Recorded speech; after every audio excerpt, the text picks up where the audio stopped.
Mungkinkah Allah menjadi manusia?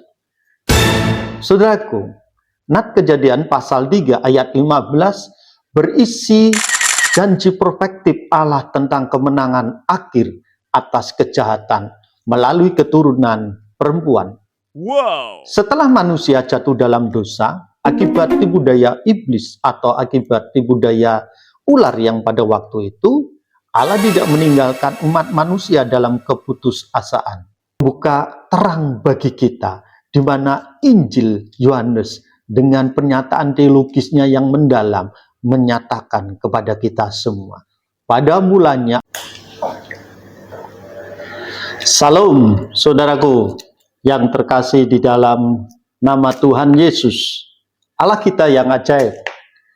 Saudara, kembali kita bertemu dalam channel Edukasi Kristen tentang beriman dengan logika yang sehat. Saudaraku, saat ini saya akan membagikan sebuah tayangan yang berhubungan erat dengan ajaran atau doktrin kekristenan, khususnya yang sehari-hari selalu dipertanyakan oleh banyak orang. Bagaimana mungkin Allah yang begitu maha kuasa, Allah yang begitu kudus, Allah yang begitu kuasa, dia bisa menjadi manusia. Untuk itu, dalam tayangan ini, saya akan memberikan sebuah tema, mungkinkah Allah menjadi manusia? Dalam sebuah kajian menurut kitab Kejadian, pasal 3 ayat 15, Kejadian pasal 1 ayat 1 sampai 3, dan Injil Yohanes pasal 1 ayat 1 serta pasal 1 ayat 14. Baiklah saudara, sebelum kita menyimak bersama-sama, saudara terlebih dahulu bisa mempersiapkan alat tulis saudara. Saudara juga bisa mempersiapkan perlengkapan pribadi seperti Alkitab yang sekiranya itu bisa membantu saudara untuk bersama-sama kita mempelajari. Tetapi sebelum saya melanjutkan tayangan ini dan melanjutkan pemberian materi ini, saudara jangan lupa berikan komentar saudara dalam kolom komentar tentang hal-hal yang ingin saudara tanyakan, sehingga saya bisa memberikan bagian-bagian yang indah dalam kehidupan kekristenan, sehingga saudara pun terberkati. Dan jangan lupa bagikan tayangan ini kepada saudara yang seiman, sehingga mereka semua pun diberkati sebagaimana saudara diberkati. Ajaran sentral dalam kekristenan yang cukup penting sekali, yaitu inkarnasi Sang Firman dalam diri Tuhan Yesus Kristus, Allah kita yang ajaib. Untuk dapat memahami ajaran Sang Firman yang menjadi manusia dalam diri Kristus Yesus Tuhan kita, perlu kita menelisik jauh ke dalam kitab Perjanjian Lama, khususnya kitab Kejadian, yang awal pertama kali memberitakan nubuat tentang kedatangan anak manusia, sehingga orang Kristen akan dapat mengimplikasikan ajaran ini secara teologis yang mendalam dan relevansinya dari kebenaran bagi iman Kristen. Saudaraku, saudara perlu perhatikan bagaimana janji kemenangan atas iblis dalam Kejadian pasal 3 ayat 15 merupakan Injil yang pertama atau Proto Evangelium. Di dalam ajaran kekristenan ini, di situ Allah memberitakan sebuah kabar kemenangan, kabar keselamatan bagi manusia yang pertama, yaitu Adam dan Hawa setelah mengalami kejatuhan dalam dosa. Hal inilah yang dinyatakan melalui pernyataan diri Allah tentang rencana keselamatan. Allah yang inkarnasi ke bumi untuk misi keselamatan manusia dari hukuman dosa, yaitu kematian kekal. Baiklah saudara, saudara bisa memperhatikan Kejadian pasal 3 ayat 15. Saudara bisa buka dan menyimak bersama-sama dengan saya. Dan saya akan menunjukkan teks aslinya Di situ saudara bisa perhatikan di dalam layar monitor saudara, saya akan membagikan teks tersebut di dalam layar monitor ini. Ada parse atau kata yang saya taruh di dalam kotak merah, saudara. Di situ dibaca dengan satu kata, Haisyah, Yuben, Saraka, Yuben, Saraka, Hu, Yesu, Karos. Saya ulangi sekali lagi, saudaraku. Haisa, Yuben, Saraka, Yuben, Saraka, Hu, Yesu, Karos. Yang diartikan secara literal yaitu, dan di antara keturunanmu dan keturunannya, mereka akan memukul kepalamu. Tentu kita bertanya, apa yang dimaksud dengan keturunan dari si ular dan keturunan dari Hawa ini atau perempuan? Marilah saudara, kita perlu mengungkapkan istilah keturunannya atau dia perempuan. Perlu membandingkan dengan Targum Jonathan. Apa sih sebenarnya Targum itu? Tentu saudara akan bertanya. Bagi saudara yang baru pertama kali mendengar istilah Targum. Targum adalah terjemahan kitab Perjanjian Lama ke dalam bahasa Aram yang waktu itu bahasa Ibrani sudah jarang atau tidak pernah lagi digunakan oleh bangsa Israel. Maka kitab-kitab Perjanjian Lama di sini diterjemahkan dalam bahasa Aram. Tetapi dalam terjemahan ini digunakanlah bahasa-bahasa atau digunakanlah istilah-istilah yang bisa dimengerti, dipahami oleh umat Yahudi. Sehingga saudara, di dalam Targum ini ada sebuah terjemahan-terjemahan yang bisa saja itu berbeda dengan teks yang ada di dalam kitab Perjanjian Lama. Bukan berarti Targum ini merupakan kitab suci yang salah atau Targum ini merupakan kitab suci yang palsu. Bukan saudara, karena pada waktu itu bahasa Ibrani sudah tidak dipergunakan, tetapi kaum Israel, kaum Yahudi pada waktu itu mempergunakan bahasa Aram, bahasa sehari-hari yang bisa dipahami, sehingga diterjemahkanlah kitab Perjanjian Lama dalam bahasa Ibrani ke bahasa Aram. Salah satunya adalah Targum. Dalam hal ini saya mengutip Targum Jonathan. Saudara, saya akan memberikan di dalam layar monitor saudara, khususnya sebuah kata di dalam kotak merah saudara. Dalam kotak merah ada satu farse kata Beyom Melek Mesia. Diartikan harinya Raja Mesias. Beyom di sini diartikan dalam pengertian hari, tetapi Beyom di sini bisa dimengerti atau dipahami sebagai penggenapan akan tibanya Raja Mesias. Saudaraku yang terkasih di dalam nama Tuhan Yesus, dalam Targum Jonathan Kejadian pasal 3 ayat 15, secara literal bisa diartikan demikian. Dan aku akan mengadakan permusuhan antara engkau dan perempuan itu, dan antara keturunan anakmu laki-laki dan keturunan anak-anaknya.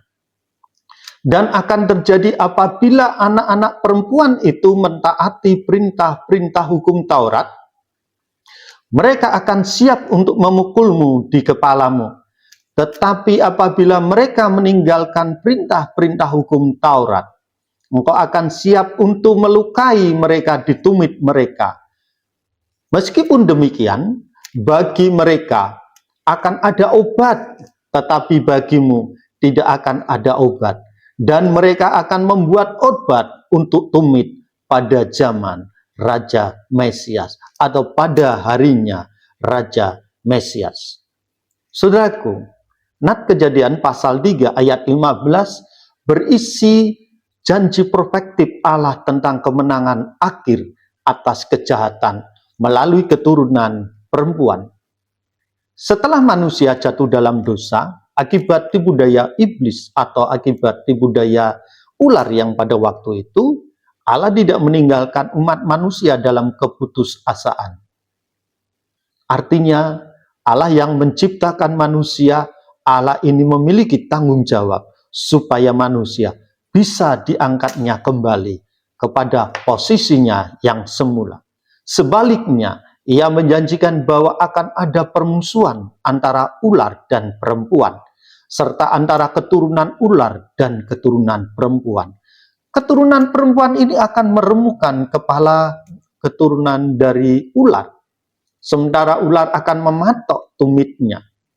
Dalam konteks teologi Kristen, keturunan perempuan ini dipahami sebagai bagian dari janji kedatangan Sang Mesias atau Yesus Kristus yang lahir dari Maria, seorang perempuan tanpa campur tangan laki-laki.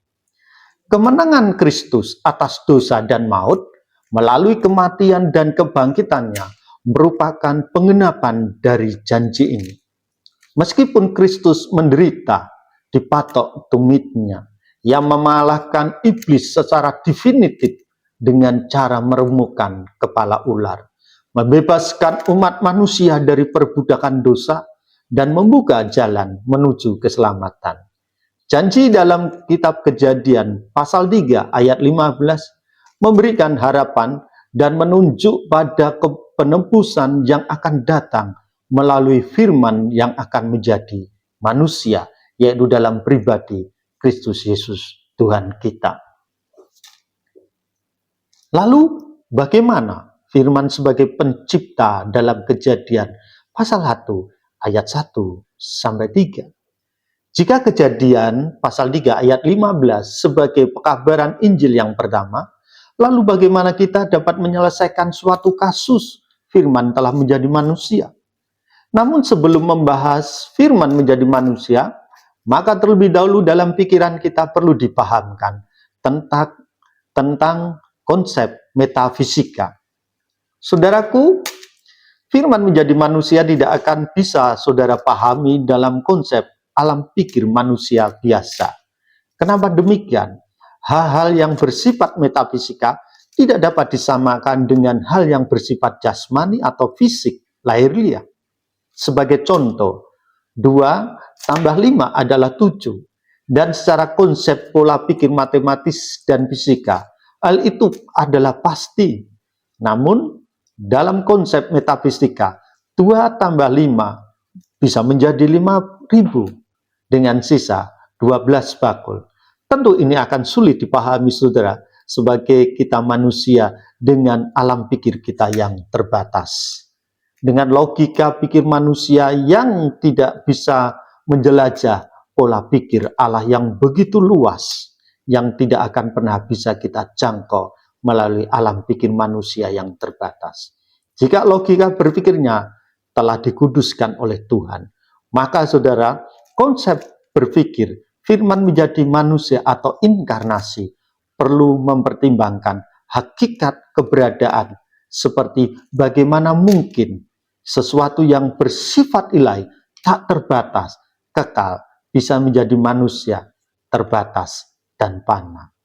Apakah Yesus Kristus memiliki dua keberadaan, ilahi dan manusia secara bersama-sama? Ataukah hanya satu hakikat yang berubah? Dalam doktrin Kristen, Yesus memiliki dua kodrat, ilahi dan manusia, yang tidak bercampur, tidak terpisah, tetapi tetap berbeda. Secara metafisika, ini adalah misteri karena logika manusia biasanya menganggap sesuatu hanya bisa memiliki satu hakikat pada satu waktu.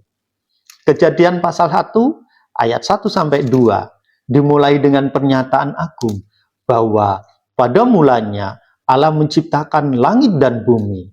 Ayat ini menegaskan keilahian Allah sebagai pencipta segala sesuatu.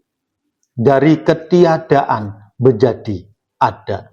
Namun selain Allah sebagai subjek utama penciptaan, ayat 2 juga menyebutkan Roh Allah dan penciptaan menjadi dasar. Namun Ayat 2 juga menyebutkan Roh Allah yang melayang-layang di atas permukaan air. Hubungan antara Allah dan Roh Allah dan penciptaan menjadi dasar bagi pemahaman Trinitas dalam teologi Kristen. Baiklah saudara, lebih lanjut dalam teks Ibrani. Kata Allah digunakan adalah Elohim yang merupakan bentuk jamak. Hal ini seringkali ditafsirkan petunjuk implisit tentang keberadaan lebih dari satu pribadi dalam keilahian sejak awal mula. Kemudian di ayat 3 dinyatakan, berfirmanlah Allah, jadilah terang. Lalu terang itu jadi. Pada bagian ini dinyatakan ada firman yang menjadikan terang. Saudaraku, meskipun Kejadian pasal 1 ayat 1 sampai 3 tidak secara implisit menyebutkan firman, ayat ini menunjukkan bahwa ada agen atau perantara ilahi yang terlibat dalam proses penciptaan. Agen ini kemudian diidentifikasikan sebagai firman dalam Injil Yohanes pasal 1 ayat 1. Penciptaan bukan hanya tindakan sepihak dari Allah, tetapi merupakan karya bersama dari Allah Tritunggal yang menyoroti peran aktif firman dalam mewujudkan rencana ilahi. Baiklah, sekarang kita sampai pada posisi identitas firman sebagai Allah dalam Yohanes pasal 1 ayat 1. Yohanes pasal 1 ayat 1 membuka terang bagi kita, di mana Injil Yohanes dengan pernyataan teologisnya yang mendalam menyatakan kepada kita semua.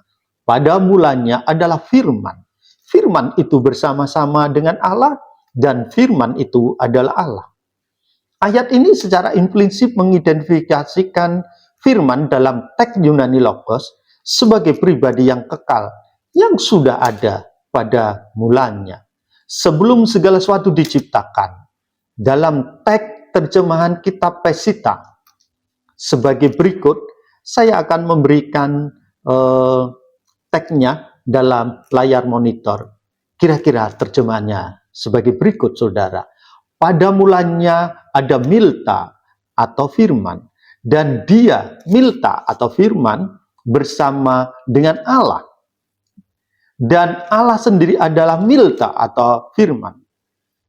Bagaimanakah konsep Milta yang diartikan firman menurut teks Pesita atau teks dalam terjemahan bahasa Aram, kitab-kitab Perjanjian Baru? Dalam asumsi teologi Ibrani, kata dabar adalah firman, perbuatan, objek konkret. Istilah dabar di sini bukan hanya perkataan atau firman, melainkan pribadi yang mencakup yang berkata atau yang berfirman itu sendiri. Sehingga kata dabar ketika diartikan firman itu berarti pribadi itu sendiri atau perkataan itu sendiri. Tentunya kita patut pahami juga ketika di dalam kitab Perjanjian Lama mengatakan, maka datanglah firman Tuhan kepada nabi. Istilah datangnya firman Tuhan kepada nabi bukan berarti bahwa perkataan itu yang datang. Bahwa pribadi yang berkata itu secara langsung juga bisa datang kepada nabi itu. Jadi, saudara, di saat kita Perjanjian Lama menuliskan firman Tuhan datang kepada nabi atau raja, itu artinya bukan sekadar perkataan atau firman itu, tetapi pribadi yang berfirman, pribadi yang berkata datang kepada penerima firman. Dalam kitab Pesita menggunakan kata Milta yang mencangkup firman, manifestasi, atau hakikat. Yang merujuk pada kitab Targum menerjemahkan dengan kata memra sebagai representasi dari Hasim dalam bahasa Aram. Hasim adalah gelar yang digunakan dalam Yudaisme merujuk kepada Tuhan, yang penggunaannya merujuk kepada Tuhan dengan penuh hormat, tanpa secara langsung menyebut namanya yang suci. Lebih lanjut, saudara, mari kita tengok kembali di dalam nat kita, Yohanes pasal 1 ayat 1 menegaskan hubungan yang intim antara firman dan Allah, menyatakan bahwa firman itu bersama-sama dengan Allah. Yang paling signifikan, Yohanes pasal 1 ayat 1 menyatakan firman itu adalah Allah. Pernyataan ini tidak ambigu, menegaskan keahlian firman, menempatkan setara dengan Allah Bapa. Ini bukan hanya personifikasi dari kebijaksanaan atau hikmat ilahi atau rasio ilahi, tetapi entitas yang sepenuhnya ilahi. Dalam konteks teologi Kristen, firman ini dipahami sebagai pribadi kedua dari Tritunggal, yaitu Anak Allah. Yohanes membangun jembatan antara perjanjian lama dan perjanjian baru dengan menghubungkan firman pencipta dalam kitab Kejadian pasal 1 ayat 1-3 dengan firman ilahi dalam dirinya sendiri, yaitu Sang Kristus. Yohanes menegaskan keilahian firman dengan begitu jelas. Lalu bagaimana inkarnasi firman dalam Yohanes pasal 1 ayat 14? Yohanes pasal 1 ayat 14 melanjutkan narasi dengan pernyataan yang revolusioner. Firman itu telah menjadi manusia dan diam di antara kita. Dan kita telah melihat kemuliaannya, yaitu kemuliaan Anak Tunggal Bapa, penuh kasih karunia dan kebenaran. Ayat ini menyatakan bahwa firman yang ilahi dan kekal itu mengambil rupa manusia dalam diri Yesus Kristus. Inkarnasi adalah misteri sentral iman Kristen, di mana Allah yang tak terbatas dan tak terjangkau merendahkan dirinya dengan cara mengosongkan dirinya untuk menjadi bagian dari ciptaannya.